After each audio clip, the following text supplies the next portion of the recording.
tarde. Vamos, foco, gente. Daqui a pouco bate a bolinha vermelha aqui, as duas ficam olhando 3 horas a bolinha vermelha, não presta atenção nas coisas. É verdade. Quem que tá aqui agora? Olha, nós temos Pedro Louvan aqui. Ele é historiador, formado na Federal Fluminense, mestre em Museologia e Patrimônio pela Unirios, certo? Ele está aqui para conversar conosco sobre o tombamento do Marco das Três Fronteiras como patrimônio municipal. Que legal! Que ideia foi essa? Vamos! Bem, primeiramente, boa tarde a todos, né? Dizer que é um grande prazer estar aqui. Muito obrigado pela oportunidade de dialogar com a sociedade guaçuense, né?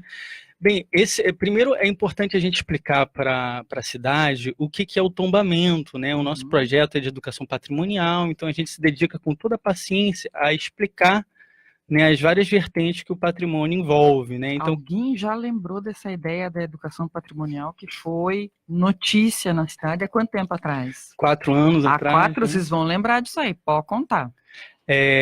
A gente começou o projeto em 2014, somos um projeto de extensão da Universidade Federal da Integração Latino-Americana, e a gente começou construindo museus em escolas, né? Começou no Ayrton Senna, estamos no Bartolomeu Mitre, e uma das vertentes do projeto é a campanha pelo tombamento do Marco das Três Fronteiras como patrimônio cultural municipal. E aí, primeiro, explicando para a comunidade, né, para os nossos ouvintes, tombamento não significa a gente derrubar fisicamente, destruir atenção, gente. O bem, né? Você vai tombar, já que vai tombar, tombei, não é pode essa? Acontecer. Exatamente. Obrigada, Pedro, por ter. Né? Então, o tombamento ele é um instrumento jurídico de proteção, né, criado lá por Getúlio Vargas, né, pelo Decreto-Lei 25/37, teve a minuta do Mário de Andrade, né? Então, ele é um instrumento de salvaguarda de bens culturais, né? E a ideia do projeto veio de uma atividade que a gente fez no Ayrton Senna, que a gente dá várias oficinas, faz várias aulas externas pela cidade, né? E a gente fez uma pequena brincadeira, assim, o que vocês gostariam, a gente fez um plebiscito em sala de aula, o que vocês gostariam de tombar simbolicamente em Foz do Iguaçu? E aí uns disseram o templo budista, outros disseram o Gresf, e aí a maioria da turma decidiu o Ayrton Senna, o Marco das Três Fronteiras, né? E a gente decidiu levar a brincadeira a sério, por que não? Né? Então a gente encampou essa campanha. Inicialmente a gente estava reivindicando tombamento federal, porque a gente entende que o Marco das Três Fronteiras tem uma importância nacional e internacional, e está pensando em federal e estadual, mas como a lei municipal ela foi sancionada no final de 2016, né, que é 4470/16, dando novo fôlego à cidade de Foz do Iguaçu, em sua política de proteção ao patrimônio cultural, a gente decidiu mudar o escopo do projeto e pedir o tombamento municipal. Né? Então, ontem a gente entregou, né, um abaixo-assinado ao presidente Chuca, da Fundação Cultural, e vamos acompanhar aí esse trâmite. O que traz o tombamento? O tombamento ele traz um protocolo de resguardo, né, de salvaguarda. Então, por exemplo, primeiro o reconhecimento enquanto portador de memória da coletividade, né, da trajetória do homem no território iguaçuense. O que é fundamental, né? Exatamente. Porque aqui em Foz é bem falha essa questão de preservação histórico-cultural. Estamos, né? A Marília, que é um pesquisador aqui da região, conversou com a gente essa semana agora, e a gente estava falando justamente sobre isso, sobre patrimônio, preservação, complicadíssimo. Super assim, que ele faz isso sozinho há 20 anos, assim, é um lobo solitário, entendeu? Ele é um patrimônio da cidade. Ele é o próprio, sim. Foz do Iguaçu é riquíssimo com patrimônio natural, que inclusive é reconhecido pela Unesco, só que a política de patrimônio cultural, né, temos o patrimônio natural, que diz respeito à natureza, né, e o patrimônio cultural, que tem a ver com a ação do homem no tempo. Né? O patrimônio cultural, infelizmente, todavia, ainda não acompanhou a mesma valorização que tem o patrimônio natural. Você acha que isso foi falta de atenção? Eu acho que é um processo. É um processo que envolve não é só Foz do Iguaçu, mas é uma questão nacional. Então, mas se a gente... é uma cidade tão visada, entendeu? Sim, exatamente. A despeito da importância não só estadual, Foz do Iguaçu tem uma importância nacional muito, né, muito relevante e internacional também, né? Então, por exemplo, quando a gente começou o projeto, a primeira coisa que a gente fez foi uma análise diagnóstica para saber o que estava protegido, né? Então a gente foi nos livros de tombo do IPHAN, vimos que não tem nada tombado Eu ia te falar agora, a nível falei, federal, nada, não né? Se a gente olhar, por exemplo, estados como Minas, São Paulo, Rio Grande do Sul, Bahia, são cerca de 200 tombamentos, o Paraná inteiro tem 15. Nossa. Né? Então, a gente foi olhar também nos livros de tombo estadual, tem um bem cultural em Foz do Iguaçu tombado a nível estadual, né? Uhum. E aí, poderia até fazer um desafio aí com o espectador para saber se ele sabe qual é, né? Você Eita, sabe? eu Peraí, não deixa eu sei. pensar. Vamos pensar. Cultural. 2 fadas morreram na floresta. A gente vai ficar pensando aqui. Ai, É o mural do Poti Lazarotto, que fica dentro de Itaipu. Olha. Aquele mural lá sim. dos barrageiros, né? Uhum. Ele foi o povo tombado... vai, às vezes nem se dá conta, E não se dá né, conta, disso. né? Ele foi tombado por causa da memória do Poti Lazarotto, que é um uhum. artista curitibano, então todas as obras dele no estado foram tombadas em conjunto, né? E aí a gente se questiona em relação diretamente com a memória da ocupação iguaçuense, né? Pois é, Então pois é. essa é a nossa grande preocupação no momento, né? Então a Uhum. campanha ela tem justamente esse caráter pedagógico, porque o patrimônio ele não fala por si próprio, né? É necessário que venha um sujeito e estabeleça uma retórica, um Uhum. discurso sobre ele, né? Porque ele sozinho ele não vai contar a história dele. E o que a gente vê é que há uma grande negligência, assim, de contar a história do obelisco, Uhum. né? A história do obelisco ela é muito pouco explorada, muito pouco contada, né? A gente até pretende conversar melhor com a concessionária, né, que está atualmente lá, e questionar por que não é contada a história do obelisco na visitação turística. Menino, sabe uma boa pergunta? É uma boa pergunta. Não é? Exatamente. Não, pode... Não, eu tenho uma. Para a gente provocar, na verdade, a minha pergunta vem para a gente dar uma provocada no ouvinte, né? A cidade perde, além da história, deixando de ter essa preservação da cultura, o que mais a cidade perde? É um dano moral coletivo, né? Porque, a despeito, assim, quando a sociedade se depara com menosprezo do seu própria história, do seu própria memória social, do seu próprio patrimônio, a sociedade inteira ela sofre um dano moral, né? Então, é interessante a gente deixar bem claro, né, para todas as pessoas que acompanharam esse processo de abertura do processo de tombamento do obelisco do Porto Meira, é que o tombamento não é um fim em si, mas o tombamento é um meio para se chegar a um fim, né? Uhum. E esse fim é a garantia dos direitos culturais, né? Da preservação do seu patrimônio histórico valorizado, que a sociedade iguaçuense merece, sem dúvida. Às vezes a gente fala sobre a identidade iguaçuense, né? A dificuldade de identificar de determinar essa identidade e tudo mais. E ela está relacionada também a essa preservação da história, né? Exatamente, Então... Renata.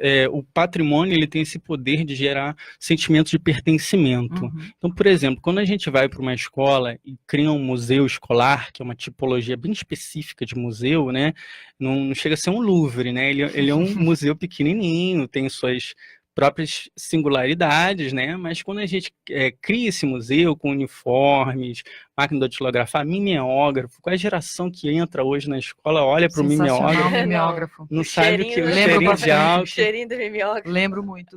Muitas recordações, eu também passei por isso. Todo mundo ri, ai, que legal. E daí, qual é a nossa intenção? É valorizar a memória da escola. Então, quando o estudante passa por aquela escola, ele cria um sentimento de pertencimento. Olha, eu estudei em tal escola, tenho muito orgulho, né? E uma escola que valoriza sua própria história, sua própria memória, os estudantes, eles bebem dessa tradição, dessa valorização da própria memória escolar, né? Então, a gente entende que o patrimônio é um dos vetores para essa geração de pertencimento, de identidade do grupo social. Também precisa ser trabalhado, né, dentro da comunidade. Sim, sim. Por isso que a gente... Para ter esse valor do pertencimento, que é algo muito... você vê, que é algo muito comum em grandes cidades, né? Sim. Eu não sei, eu sempre acreditei que nas cidades do interior isso fosse assim, pungente, assim, que fosse uma coisa natural, e não é.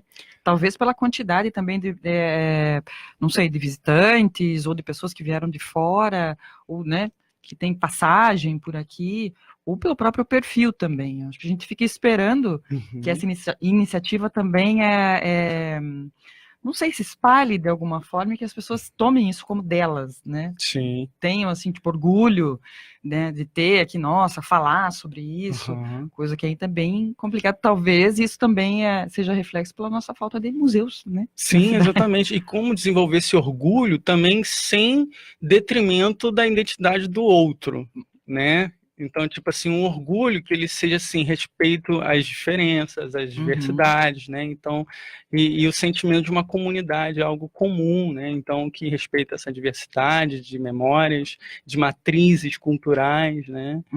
E daí a gente entende que o obelisco do Marco das Três Fronteiras, ele tem uma lição muito grande a ensinar, não só o Brasil, mas toda a América Latina, né? E é essa história que a gente está encampado para contar, porque a gente não vê ele sendo contado em lugar nenhum. Vocês viram dos outros países também? Vocês foram investigar cada um? Sim, por exemplo, o Marco das Três Fronteiras, ele encerra uma expedição que ficou 2 anos na mata, né, de 1902 a 1903, para demarcar a fronteira entre Brasil e Argentina, né? Brasil e Argentina tem apenas 25 quilômetros de fronteira seca, que fica ali entre Dionísio Cerqueira e Santo Antônio do Sudoeste. Né? Esses 25 quilômetros estavam em litígio. A Argentina queria expandir até Palmas, né? E englobando Cascavel, englobando diversas cidades paranaenses que temos hoje, né? Então esse litígio ele vinha desde que o Brasil era Portugal e a Argentina era Espanha, né? Então esse litígio ele entra com a independência dos dois países. O Império do Brasil ele tem guerras com a Argentina, né? E tal, e esse litígio territorial, que ficou conhecido como a questão de Palmas, ele entra no século XX sem resultado, sem um acordo pacífico. E é interessante a gente ver que quando o Barão de Rio Branco foi interceder e tal, né, para poder resolver essa questão amistosamente, o Brasil estava em guerra com a Bolívia, na Guerra do Acre, em 1902. Então, se o Brasil não se entendesse com a Argentina de uma vez por todas, ele ia ter guerra em 2 frentes, na Bolívia e na Argentina, né? E várias guerras aconteceram na América do Sul por causa de território, né? Então, a gente tem, não vou nem citar a famigerada Guerra do Paraguai, né? Temos a Guerra do Pacífico, mas se a gente focar no século XX, a gente tem, por exemplo, a Guerra do Contestado, entre Paraná e Santa Catarina, né? Tem uma série de especificidades, né? Temos, por exemplo, a Guerra do Chaco, que foi entre Bolívia e Paraguai, né, os 2 países mais humildes, né, na época e tal, né? 1932 a 35, 80 mil pessoas morreram por causa de uma suspeita de petróleo que hoje a gente sabe que nunca existiu. Nossa. Então, 80 mil pessoas morreram, né? Então, depois, agora mais recente, para a gente não ficar lá no passado, em 1995, um ano depois do Brasil ser tetracampeão, teve a Guerra de Cenepa, entre Peru e Equador, por uma colina. Então, dezenas de pessoas morreram por causa de uma colina. Então, todas essas guerras teriam sido evitadas se o precedente do Marco das Três Fronteiras tivesse sido observado, se o exemplo da resolução pacífica dos litígios territoriais, né? Porque se eu sou um país e você é outro, e a gente tem um litígio, a gente não entra em guerra direta, a gente pede arbitragem, né? Então, o Marco das Três Fronteiras foi resultado de um arbitramento, né? Os 2 países solicitaram arbitramento ao presidente Cleveland, inclusive hoje tem uma cidade no Paraná chamada Clevelândia, em homenagem ao arbítrio, né? Em homenagem ao arbítrio do Cleveland, né? E daí, os 2 países fizeram uma comissão juntos, uma comissão binacional de demarcação. Só que eles precisavam muito de um astrônomo para poder demarcar, porque era completamente inóspito essa região de fronteira, né? E aí eles convocaram lá o Henrique Morizzi, que era diretor do Observatório Nacional, onde eu tive o prazer de ser bolsista, né? 3 anos e tal, fiquei lá, fiz meu mestrado lá também, e o Henrique Morizzi, ele veio para poder ajudar nessa comissão, junto com o Dionísio Cerqueira. E o Dionísio Cerqueira também ganhou uma cidade para ele, né? Depois dessa resolução, né? E aí eles ficaram em 2 anos heroicamente na mata, num lombo de mula, né? Construindo obeliscos. primários e secundários, né? Ao longo desses 25 quilômetros de fronteira seca, foi total assim uns 300, um pouco mais de obeliscos, né? De forma que eles fossem intervisíveis, né? Para de uma vez por todas estabelecer a fronteira entre Brasil e Argentina. E aí eles foram também colocando em ilhas fluviais, chegaram em Iguaçu e terminaram todo o trabalho de 2 anos aqui no Porto Meira. Né? Então, menino, gente, tanta história. sim. Que importância, sim. E daí, quando eles chegaram no Porto Meira, inclusive não existia Foz do Iguaçu na época ainda, né? Era Vila Iguaçu, né? A cidade ainda era colônia militar, ainda não tinha sido fundada. E aí eles se depararam com o seguinte desafio: e agora, como é que a gente vai voltar para a capital, né? Porque o Grésio só teria sido criado bem mais tarde, a BR-277 bem mais tarde também, né? Então eles estavam completamente isolados. Qual foi a solução? Descer o Rio. Descer o Rio Paraná, né? E aí o Henrique Morizzi, ele era um dos poucos fotógrafos na época, né? E ele veio tirando fotos de toda a trajetória, né? E aí ele foi descendo até chegar em Belo Horizonte, desculpa, em Buenos Aires, né? Ele passa por Posadas, Santa Fé, até chegar em Buenos Aires, para de lá, por barco, né? Voltar para a capital. Então ele levava meses para voltar para casa, né? E o Henrique veio registrando todo essa trajetória, e eu fui lá no arquivo do Museu de Astronomia. Encontrou as fotos? Encontrei, né? A gente está pensando numa exposição, o presidente Juca já deu sinal verde para a gente pensar futuramente alguma coisa, né? E aí eu coloquei, isso tudo resultou num estudo de tombamento. E esse estudo a gente entregou ao presidente Juca da Fundação Cultural, junto com abaixo-assinado, né? Que a gente coletou cerca de 600 assinaturas, demandando um reconhecimento do obelisco do Marco das Três Fronteiras como patrimônio cultural municipal. E qual que é o processo agora, Pedro? Agora o processo, a gente entregou com a presença da mesa diretora do CEPAC, né? Que é a comissão, que é o órgão deliberativo que vai averiguar a questão. E daí, o CEPAC, ele é muito novo também, né? Toda a lei de proteção do patrimônio iguaçuense, ele acaba de ser revisado e ganhado esse novo fôlego, que a lei anterior, de 1500/90, nunca foi aplicada. Né? Então, essa lei do final de 2016, ele estipula ali um fluxo mínimo, né? Então, ele coloca que qualquer cidadão pode pleitear. Né? Então, a gente pleiteou, apresentamos a Fundação de Cultura, que agora vai repassar para o CEPAC, o órgão deliberativo, que está ainda estabelecendo o seu regulamento, seu protocolo de tombamento. Né? E aí, o que a gente vai continuar fazendo agora é acompanhar o trâmite do processo. E aí, é importante deixar bem claro que a gente também poderia, como especialistas de patrimônio que somos, pedir também o GRESF, né? Pedir vários outros, por exemplo, o Hotel Cassino. Conheço várias pessoas que vão ficar felizes aí. O Hotel Cassino. Gente, mas é uma novela aqui. Não sei Sim, se você lembra sim. disso aí, mas o GRESF, olha, gente, que eu já fiz matéria, acho que umas, sem brincadeira, Para quem não sabe, né? Primeiro aeroporto de Foz. Umas 6 vezes era assim, vontade de transformar no museu. Tá. Aí fica todo mundo animado. E agora teve até o Chico Alencar fez um material histórico sobre o GRESF, foi lançado, e a Itaipu tinha sinalizado, vamos falar o quê? 2 anos atrás isso, acho que sim, 2 anos, para começar as obras a fazer também, para transformar o GRESF no Museu de Aviação, se eu não me engano, alguma coisa assim, e daí a gente fica naquela expectativa, Fica. Vou falar que nossa vida aqui é essa. É na expectativa, entendeu? Agora vai, não vai. Entendeu? Aí fica esperando, lógico, porque é uma cidade. O Francisco Amarília, ele falou muito disso, né? Que a gente não vai preservando essa história, ela vai simplesmente desaparecendo. Né? Porque ela daí vai sendo contada. Vai morrendo com as pessoas. E daí as pessoas, também. pois aí as pessoas que não vão transmitir isso aí. A história oral, né? Eu acho que temos ainda uma coisa a nosso favor, que a cidade tem um século, né? Então, assim, as pessoas que chegaram aqui ou estão morrendo recentemente, assim, ou ainda tem Gente, fica alguns... firme aí, tá? ainda tem alguns que né, estão acompanhando a história da cidade há quanto tempo aí, enfim. Sim.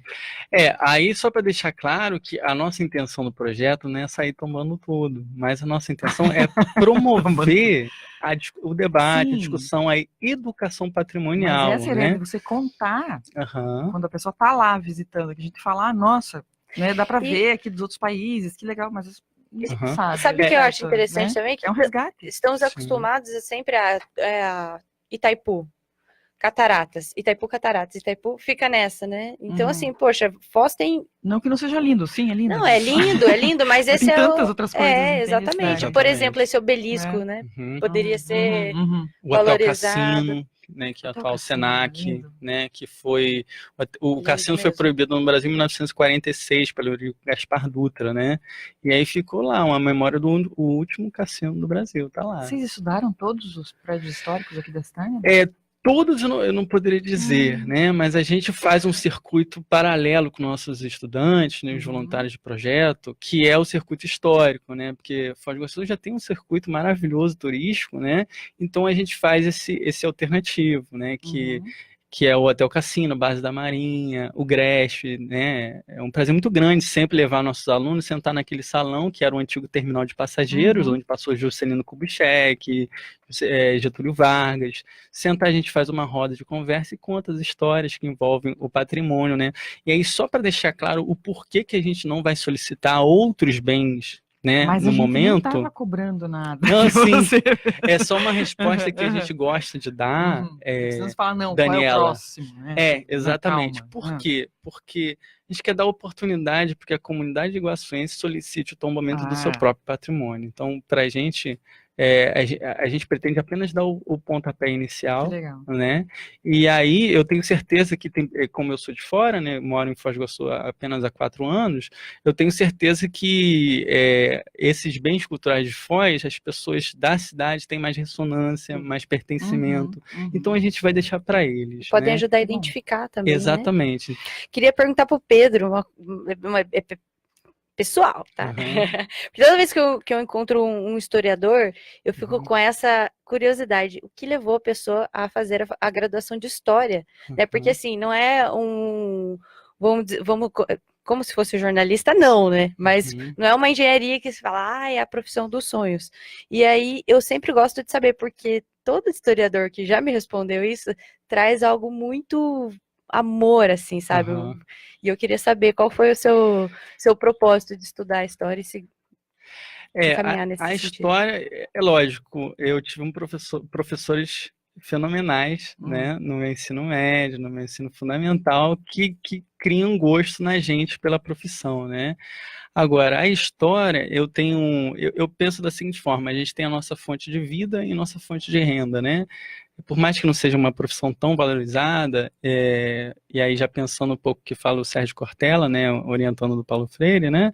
Se você juntar a sua fonte de vida com a fonte de renda, o seu estresse é bem menor, né? Porque o estresse, ele vem de um trabalho do qual você não vê sentido pelo qual você está desempenhando, né?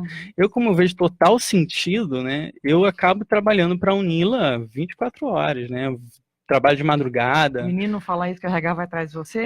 Pois é. Pode falar que vai 24 horas? Pois é. Mas é a busca, né? É a busca. Então, tipo, a história, ela é diferente do jornalismo, a gente não pode ocultar a nossa fonte, né? Que vocês têm total direito para preservar a fonte, né? Agora eu me senti até meio... Apesar de cada vez mais Sim. estamos perdendo esse direito. Mas... E aí, na história...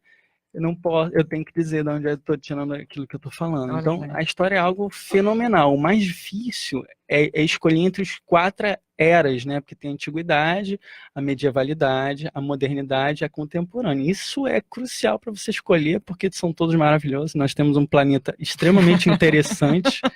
Né? Olha aí, você que estava com dúvida de fazer um vestibular, pronto, Pedro te convenceu agora. Não, mas é por isso que eu pergunto, porque todo historiador dá um depoimento e você fica assim, gente, eu quero estudar história, eu quero estudar história. É verdade. E aí, eu estava em dúvida sobre o que fazer monografia, né? Minha orientadora me falou algo que me marcou muito, né? Ela falou assim, Pedro, o que te incomoda atualmente? Como assim? Não, vê o que te incomoda. Eu falei, olha, as sociedades indígenas, a situação das sociedades indígenas brasileiras é algo que me incomoda na contemporaneidade. Então pesquisa isso, né? E eu acabei fazendo uma monografia que juntando aí não apenas o fonte de vida, né? E fiz com total paixão pela minha monografia, que é proteção e valorização das sociedades indígenas brasileiras.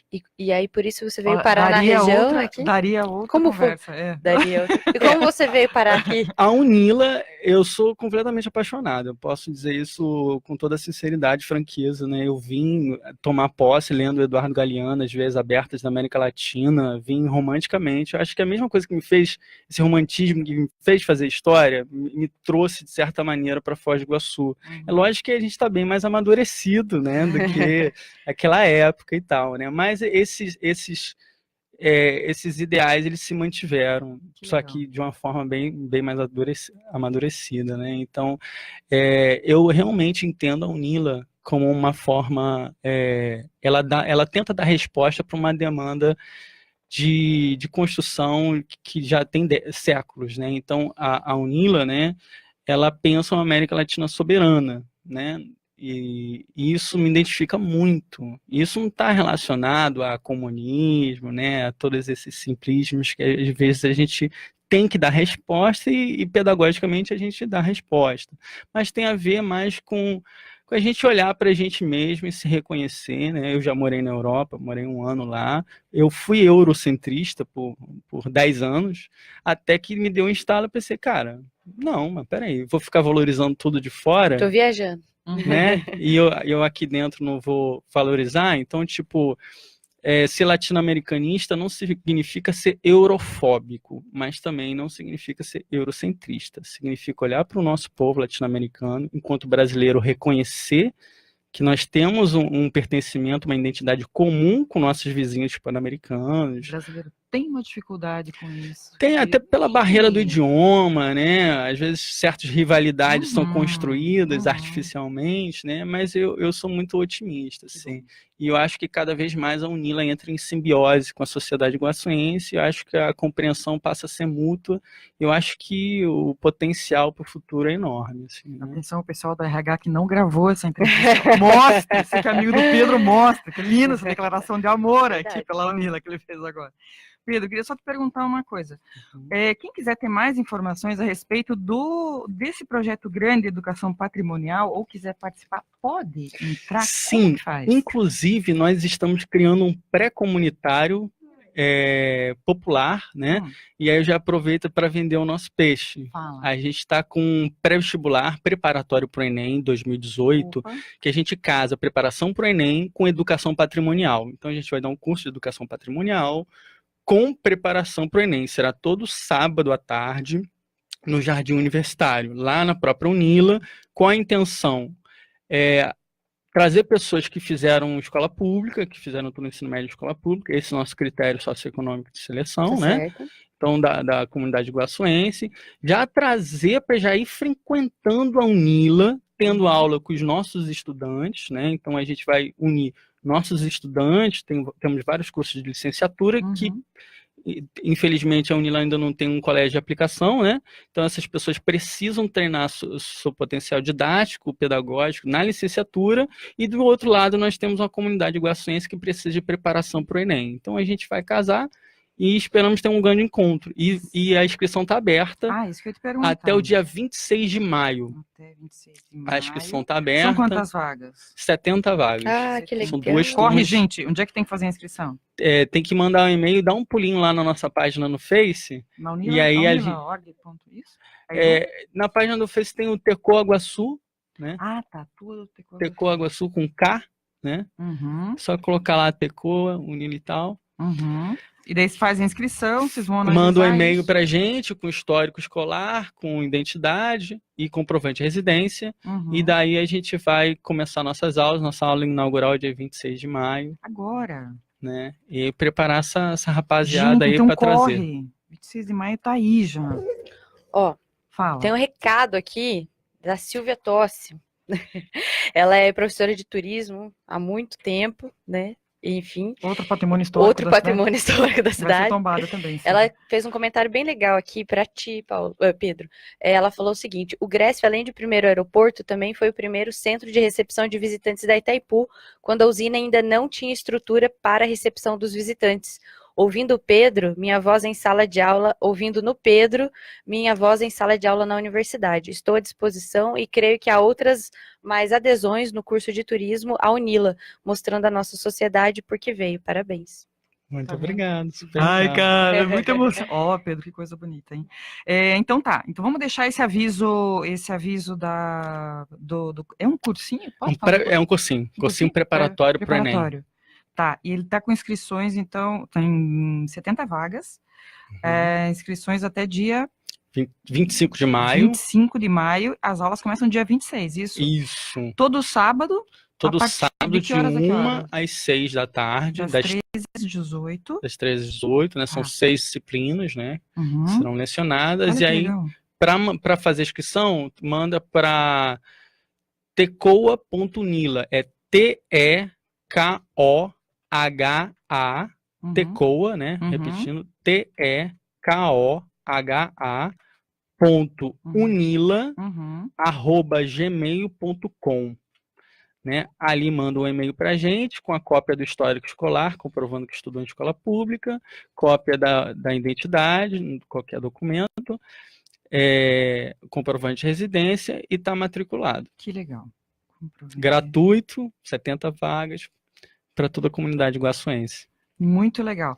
E a respeito do educação patrimonial, se alguém quiser contribuir com alguma informação, como é que acha? Vocês também, através desse e-mail, vocês têm alguma página ou fanpage no Pode ser pelo e-mail, pode ser pela página, né? Super bem-vindo. Agora a gente vai se debruçar, agora que a gente venceu uma etapa, né? Que é a abertura do processo, a gente vai continuar acompanhando o trâmite processual, mas agora a gente vai se debruçar no pré e no Museu do Bartolomeu Mitre. Olha que legal. Né? Porque o Bartolomeu Mitre esse ano está fazendo 91 anos, né? Nossa, que lindo. Então é um lugar realmente que merece atenção. Então agora a gente vai se dedicar exclusivamente. No Facebook, você falou qual é a página?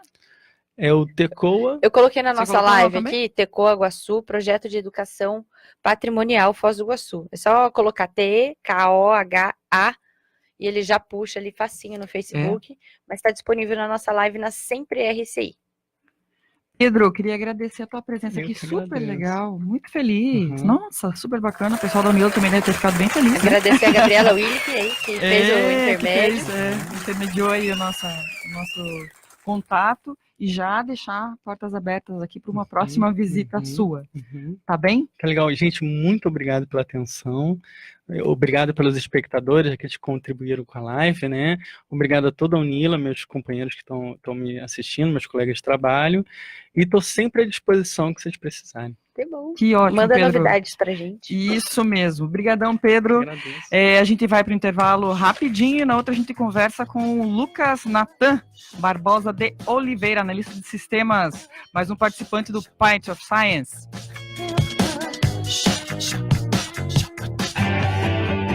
Estamos apresentando Programa Depois das Duas.